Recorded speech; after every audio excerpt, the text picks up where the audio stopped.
Welcome back, everybody, to another episode of Lockdown 23 and 1.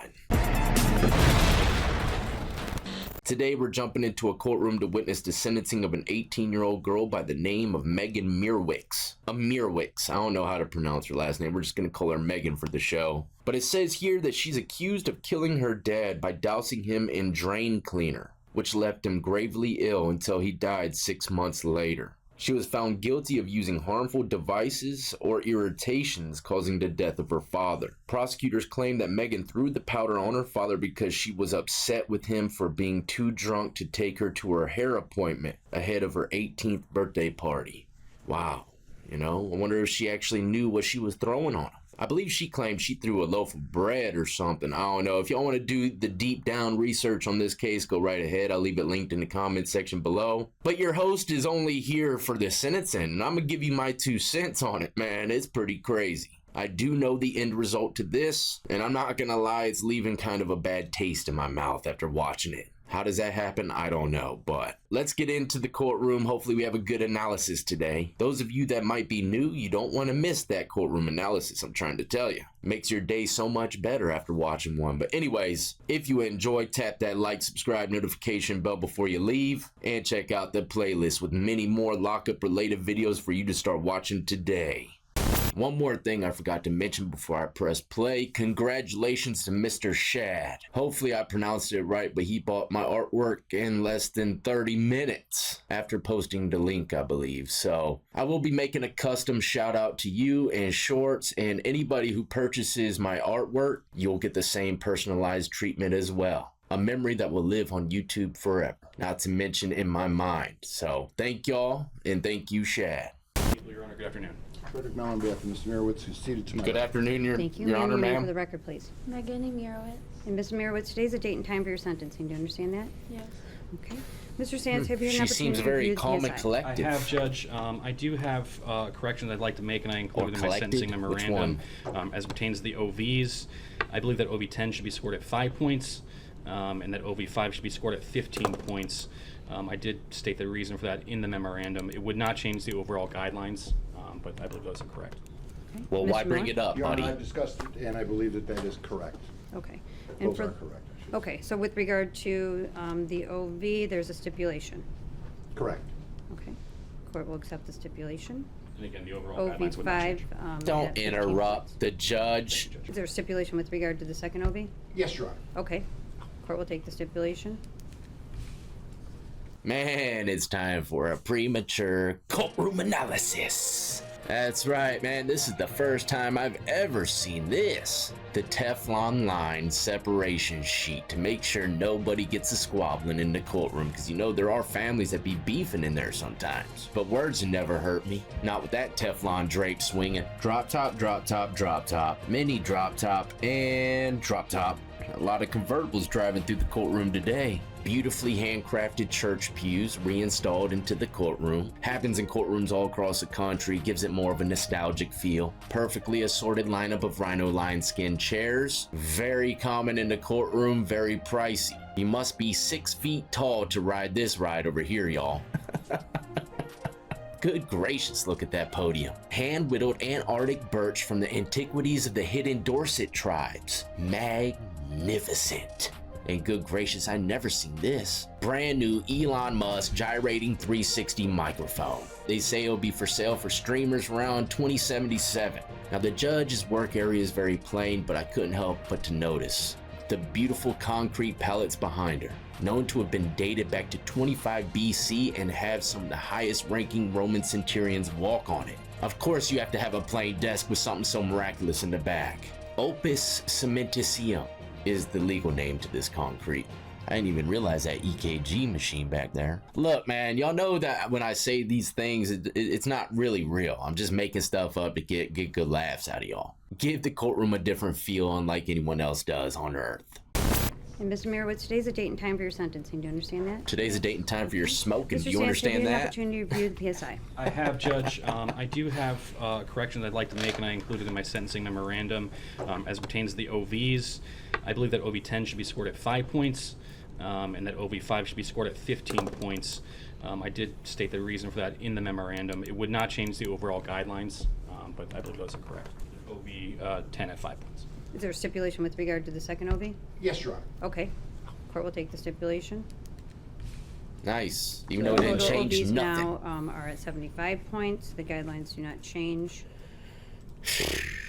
Anything further with regard to any additions, deletions, corrections? This judge, I'm not really feeling her, Anything addition man. with regard to additions, deletions, corrections? No, Your Honor. Thank you. I'm not really feeling her.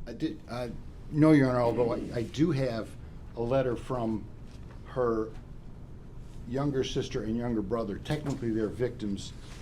They would prefer you to read these. If I can approach, I'll hand them to you. Mr. DeSantis, any allocution? Yes, Your Honor. The first thing I would like to say is I have been in conversation, of course, with Austin Imirowicz, Mr. Konrad Imirowicz's next of kin and son, as well as Thomas Imirowicz, his brother. They did submit a letter as a family, which I also attached my sentencing memorandum for your review. They were not going to be present today because it was extremely difficult for Mr. Imirowicz to sit through the trial, and they're going to take the opportunity afforded to them to watch remotely. But they wanted you to know that they were here, they were watching, and of course they did submit the letter. So that's going to suffice for their statement, Judge. Thank you. And are you going to be reading that into the record?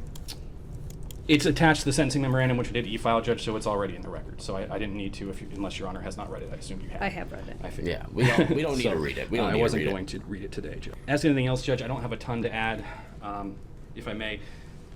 The only reason you're going to cover someone with a chemical substance that we use to clean metal, porcelain, ceramic is to hurt them.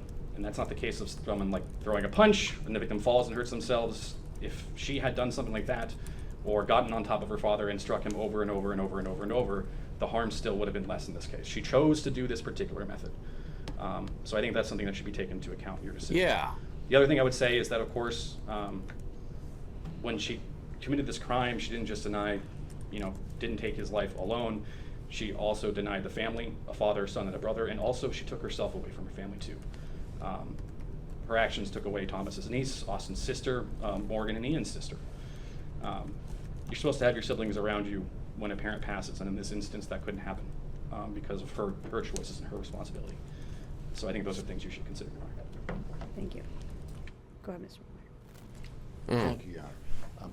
Trial, you did not hear from Megan. I would indicate that Megan is just past 18 when this occurred, and she may be an adult, but she's still a child. Very much so. This is a horrible situation. She's aware of it, but she's extremely young.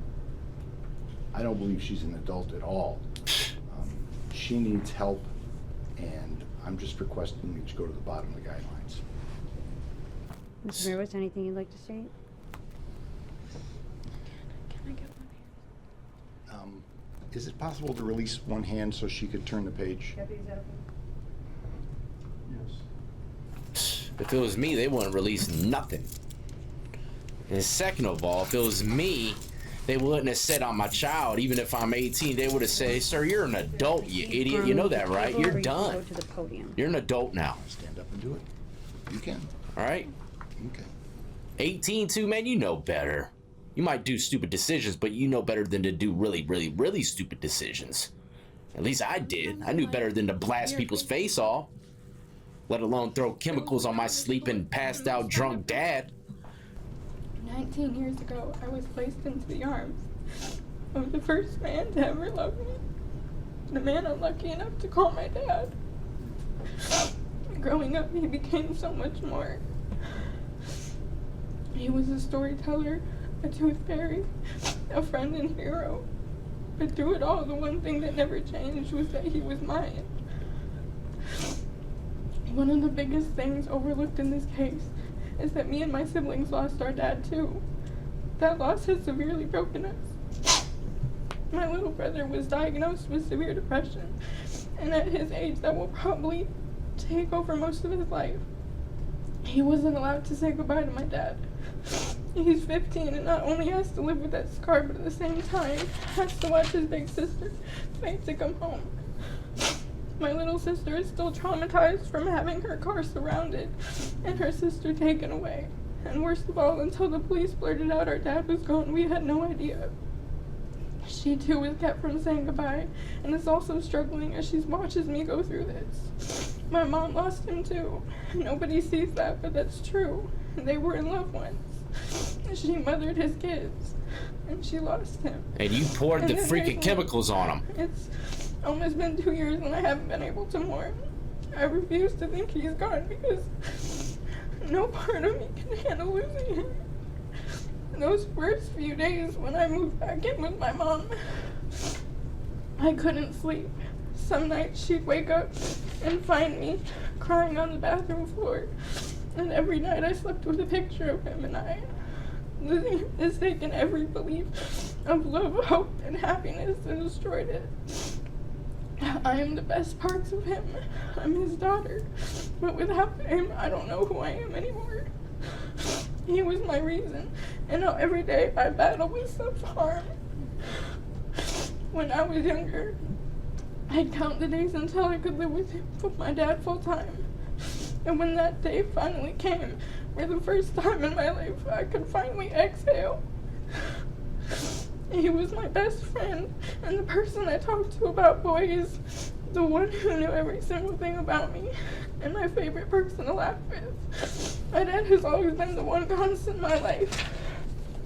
That alone, and that created an unbreakable bond between us, and no one, not especially Mr. DeSantis, can take that away from me. I never got to say goodbye, and that's a scar I'll never be able to lose. I get so scared that he thinks I didn't love him because I wasn't allowed to be there and hold his hand. Of all the fears in life, that shouldn't be one of them. Nobody even wants to talk about him. Like we're just supposed to move on, but I can't. That's my dad, and he's gone, and no matter how much I beg God, he's not coming back. He taught me so many things in life I don't want to learn. I just want my dad. Austin let him give up. And it's not fair that Austin abused my dad both mentally and physically and still got to be the one at his side. Look what it did. He gave up. He would have fought for me, and he'd never leave me. Every single day, I'll pretend I'm in a coma for one of my suicide attempts, and that one day soon, God will wake me up, and my dad will be there waiting for me. Austin was moving out, and we weren't ready for that. Those last few weeks, I self-harmed, so who was I to be mad at my dad for his way of coping? Yeah, I whined and complained, but it was no different from any other time. He kept falling asleep in the middle of me complaining, and when I yelled Dad, he wouldn't wake up.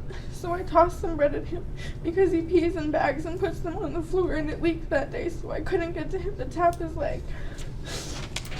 When he didn't wake up, I tossed some lightweight things at the end of the couch so it would vibrate and wake him. I never threw water, but I knew why the couch was wet, so it was easier to lie than to admit your dad pees himself. He did wake up though, and we talked it out. And although Mr. DeSantis would like to theorize on his consciousness, my dad and I both have said that we talked it out, and we don't leave angry. I would never and have never hurt my dad. I am not my brother. And I'd like to point that out, that my party wasn't a big deal.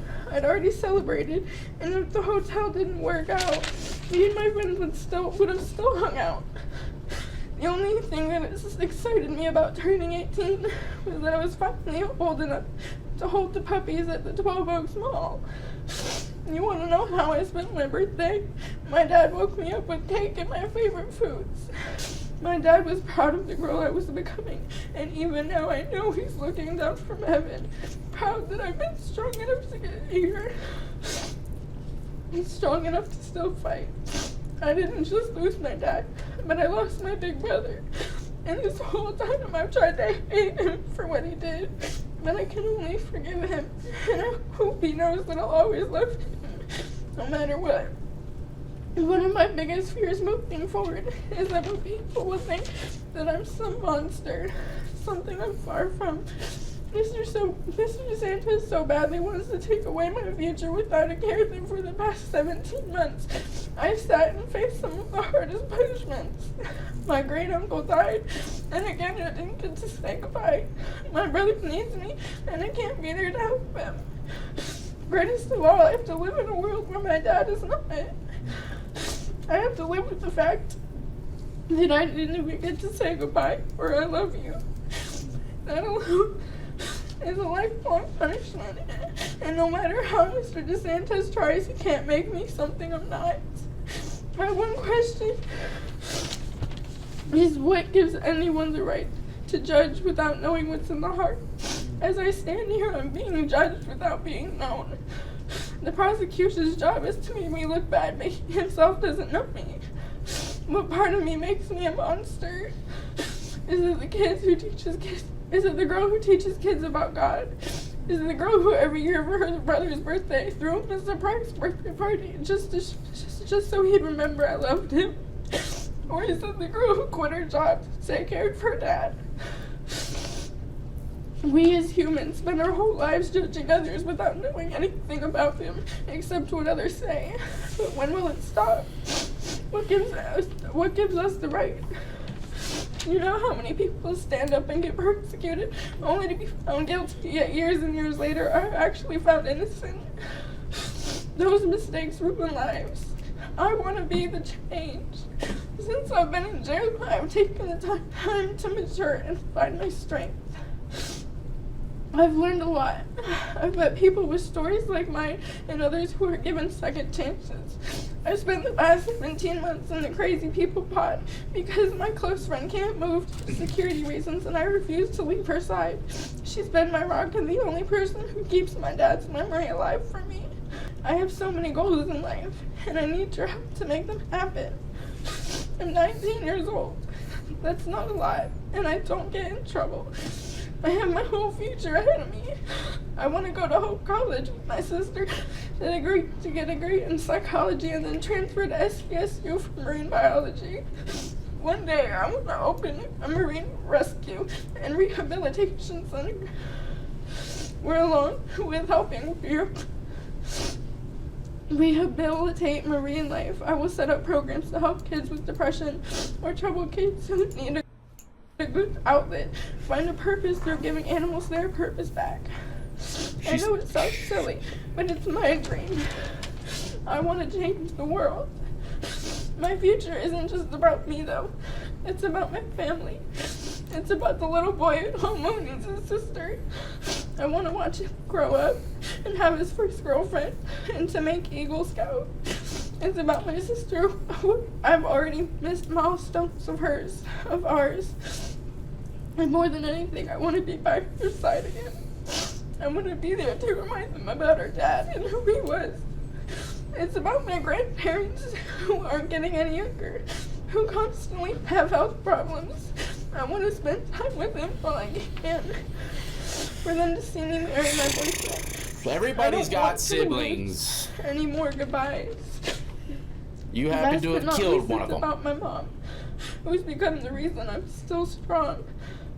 I lost my dad and now I've been giving an everlasting fear that I'll lose her too. It's not just about my life on the line, but theirs too. Please don't take me away from this. They're all I have left. More than anything, it's about my dad, who believed in his daughter, who's looking down from heaven right now, giving me the words to say. I'll forever live every day for him. And one day, when I change the world, I'll look up to the stars and finally say, we did it. Your Honor, a while back, I had the chance to watch you give a boy named Armani Jackson a chance. And it stuck with me because he was around my age. And like me, he had dreams of college and a future. And one day, when I change the world, I'll look up to the stars and finally say, we did it. Ms. Imirowicz, case number 2022-281-519-FC, harmful devices, irritants, unlawful possession or use causing death. And with regard to this matter, the court has reviewed the PSI, it has reviewed your compass score and your prior criminal history. The circumstances that you have endured during your adolescent life are somewhat detailed in the PSR. The report indicates physical abuse. Your adoptive parents separated when you were 8.5 years old. You endured both physical abuse and while you indicate that you were raised by both of your parents, the court does recognize that your father was a severe alcoholic. His disease could not make him a fit parent, and he always put you in harm's way. Your childhood was lined with abuse, the inability to grow mentally as a child. Your only criminal history was driving offense that your father was unable to drive you. The PSI indicates that he would pick you up while intoxicated and that you had to quit your job to care for your father. It is clear that your father's addiction and the denial of his addiction alienated his family. Your parents divorced when you were approximately 8.5 years old. The court recognizes that you have indicated that you have professional goals of becoming a marine biologist and that you plan to open a rescue for marine life after completion of high school and college, and that you would like to start a charity to help recovering alcoholics. With regard to this matter, the Picture me going in courtroom and saying I want to be a marine biologist. The judge would have said, I don't care if you found the Loch Ness Monster, you're going to prison, bruh. court is going to sentence you to 1 year in jail with 506 days credit. You are sentenced to 5 years of probation. I want you to understand that with regard to this opportunity, that if you are not successful with regard to probation, the prison term of 5 to 25 years is on the table. So she got sentenced to 1 year with credit of over 500 days. So that means she's going home. Also, some time on probation. She has to be good, which I think she's going to probably complete. But, you know, I don't really know what to think about this case. At first, I believed her. Then I'm not believing her. And then there's a possibility of she could be telling the truth. It was all accidental. I don't know. Of course, she threw something at him intentionally, but did she mean for those chemicals to mix with the water or whatever got wet? Very sad situation. But at the same time, no jail time?